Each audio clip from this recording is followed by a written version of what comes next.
नमस्ते साथीहरु, welcome back to my channel. After long time हजुरहरु एकदम सन्चै राम्रै हुनुहुन्छ होला भन्ने म आशा गर्दैछु र आज चाहिँ म छोटो एउटा रेसिपी भिडियो लिएर आएको छु हजुरहरुको माझमा। आज चाहिँ म बनाउन जाँदैछु चिल्ली ओयल। अनि यसको लागि चाहिँ मैले रातो सुकेको खुर्सानी लिए र त्यसको खुट्टा भाँचिदिए र मैले चाहिँ यहाँ लसुन छिलेर काट्न लागे। काट्दाखेरि साथीहरु मेरो नङ पनि काटियो, ढंग नभएपछि यस्तै हो भन्नु होला, तर मलाई चाहिँ चपिङ गर्न एकदम राम्रोसँग आउँछ है। अनि मैले चप गरेर चाहिँ सबै भइसके। अनि यहाँ चाहिँ हाम्रो सेमी फल्ने सिजन है नि त, सेमी पटाएर खान लागेको हामी चाहिँ। अनि यहाँ चाहिँ हामीले अघि खुट्टा भाँचेको खुर्सानीलाई हामीले चाहिँ प्यानमा राखेर मजाले भुट्छौं। यसलाई चाहिँ यस्तो क्रन्ची बनाउनु पर्छ अरे, हामीले पनि टिकटकमा हेरेर बनाउन लागेको। अनि मैले चाहिँ धेरै भिडियोहरु चाहिँ टिकटकमा हेरेर बनाउने गर्छु।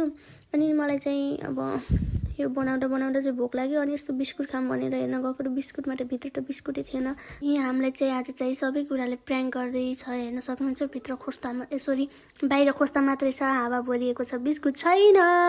र हामी चाहिँ रेसिपीतर्फ लागौं। अनि मैले चाहिँ थोरै तिल भुटेर यतिकै राखे। अघिको खुर्सानीलाई चाहिँ अनि सेलाउन राखेर अनि मिक्सरमा पिसेर यतिकै भयो। पिस्दाखेरि चाहिँ यो अलि मसिनो भयो क्या।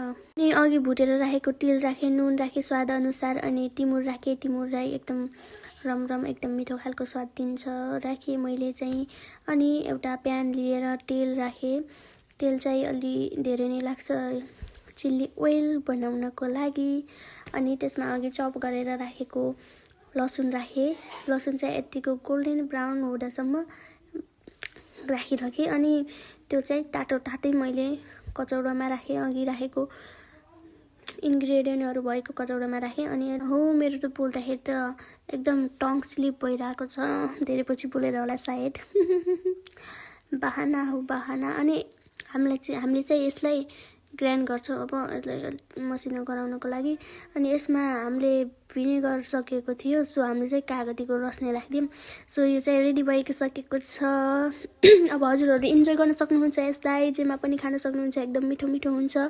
सो आजको लागि यति नै होस् साथीहरु, बाइ बाइ।